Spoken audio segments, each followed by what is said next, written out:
you're in the middle of, this is a charity event, right? You were paddling to raise money for breast cancer awareness and 2 foundations, the Keep a Breast Foundation and Boarding for Breast Cancer. And it was actually, it was kind of my pep talk to my friend Angela, who's been battling breast cancer on and off for the last 11 and a half years. So this was my, let's do this. Right. Yeah. So you are an ex-pro surfer, right? So you're used to the water and used to seeing probably lots of things. Yes. But you're paddling, where is this, Catalina? Where were you? I paddled from the... This is you? That's me in Tahiti. Wow. Yeah. What's the largest... I wasn't quite paddleboarding. What's the largest wave you've surfed? That's probably the largest wave I've surfed. Which is what would you say that is? I don't know, about that big. Okay. I don't know.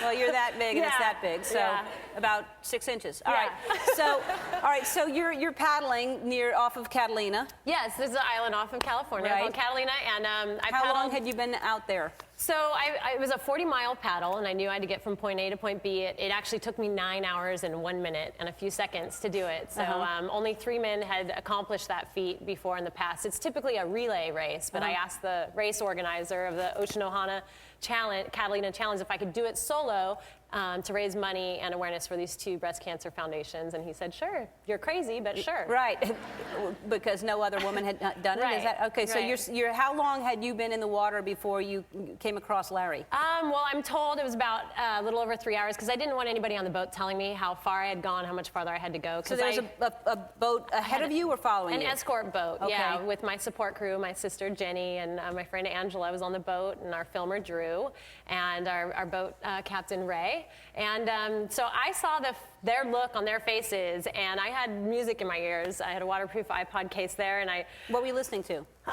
Everything from, you are going to ask me that question, aren't you? Well, I'm just curious what kind of music when you're I went everything from worship music in the morning when the sun was coming up. It was just beautiful, to Billie Jean was awesome, Michael Jackson. That was a good one to paddle to. And I'm embarrassed to say this, but I do love JT, but I'm bringing Sexy back, had a good beat to it.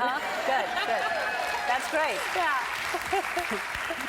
As slow as you can be, I'm bringing Sexy back. Yeah. No way, it had like a good beat to it. So, all right, so then you see their face, and then what? Well, look at my face in that photo. I was stressed out. Like, I saw their faces, and then I kind of was scared to look back at what it was, because I have a terrible fear of great white sharks. I've never seen one in the wild yet, and I still don't want to see one, but I'm like infatuated with them because I'm so terrified. Right. And so I saw their faces, and I took one of my earphones out, and I looked back, and I just see this giant whale coming out, and wow. Yeah, it took my breath away. And I would ask you how big, but you probably are going to go that big. No. My board's 14 feet, and he was at least twice as big as my board, so he's around 30 feet. Yeah. Wow. And what kind of whale is this? I actually haven't seen this footage yet. He's a minke whale. There's only 500 to 600 of them off the west coast of the United States, and there's a minke whale expert, John Stern, out of the Bay Area. He's been studying these animals for over 30 years, and he's genuinely jealous of my encounter. Well, I mean, I can't imagine. I was jet skiing in Bora Bora, and the school of dolphins started swimming with me on the jet ski, and that was exciting. I can't imagine what that feels like. Don't you talk to whale? Well, I talk whale, right? I speak whale. Yeah, yes. That's what I thought. And I spoke with Larry, but I couldn't quite get the language down. Can you show me what that was? It's kind of hard. It's hard on your throat. Yeah. I can't do it right now. No. Yeah. I see where you're going. Yeah. All right. So when you see the whale, and what was it doing with you? Oh my goodness, he was kind of getting in my way. Like after a while, he kind of got a little bit annoying because I had a job to do. I had a long ways to go. But he was playing. He was all around, going under my board, both sides. He liked it when I was away from the boat. He'd come closer. He was blowing up big bubbles, and I could smell his breath. It was so stinky and smelly. I was like, oh, come on, Larry. But it was nerve-wracking, and I was having a hard time keeping my legs underneath me and breathing and everything. Did you feel like he was genuinely playing, or did you ever for a moment think he was trying to knock you over? No, what I was thinking the whole time is I was working on this theory that there was something else down there, like a great white shark, and he was trying to protect me from that shark. And so the whole time I was really, concentrating on that. And at one point he came up, and then I did see a big gray dorsal fin, and he was on my right side. So when he was on my right side, I couldn't see under the water, and I thought it was a shark for sure. But what had happened is he came up and then turned on his side, so his tail went vertical, and it looked just like a shark tail. Wow. Freaked me out. That's amazing that he found you, though, and just how long did he stay with you? Almost 2 hours. It was nuts. I felt like I was on a giant dog walk with a whale, and he wanted like all my attention. Like he kept just rolling over, and it was crazy. I kept reminding myself, this doesn't just happen to anybody. I kept going, enjoy this moment, enjoy this moment. Absolutely. I mean, that's me being annoyed. That's amazing. All right. That's really incredible. And you know what else has been incredible is I had a celebrity friend of mine that was going to help me get more eyeballs on this before the day of the paddle, and he kind of didn't come through. And so when Larry showed up, I said, I don't need so-and-so. I've got Larry the Whale. He's going to help us get the money that we're trying to raise, and he has. We got the front page of Yahoo, and in less than 24 hours, we raised over $100,000, and I'm just blown away. Blown away. Because of Larry. Because of Larry.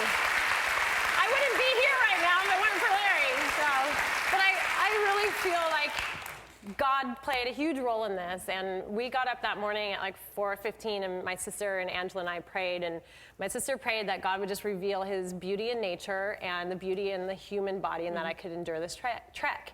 And so when Larry showed up, it was just like, it wasn't a huge surprise to me because I knew like God had orchestrated all of it. There would be some form of help. You know, it's more of why I believe in protecting our entire planet, and these creatures are so amazing and so smart. I mean, you see how passionate I am about stand-up paddleboarding, and I wanted to give you a gift on behalf of all the stand-up paddling community, because we're a tight-knit group, and wanted to give you something to participate in our wonderful sport.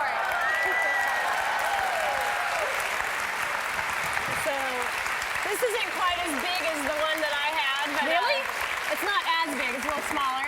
And then we got a little paddle here for you, right? I'm going to put this in my pool tonight. Yeah, you're going to have to try that out. Yeah, so, I'm ready to go. Let's do this. And I want to offer you a chance that I could take you, Portia, and a couple of your friends, whatever, do a little lesson, stand-up paddleboard lesson. So. I'll take you up on it. I promise. If Larry will come visit, I'll work on Larry. I'll give him a call. Please. But you got to practice your whale. You know. I will. My throat's a little. Yeah.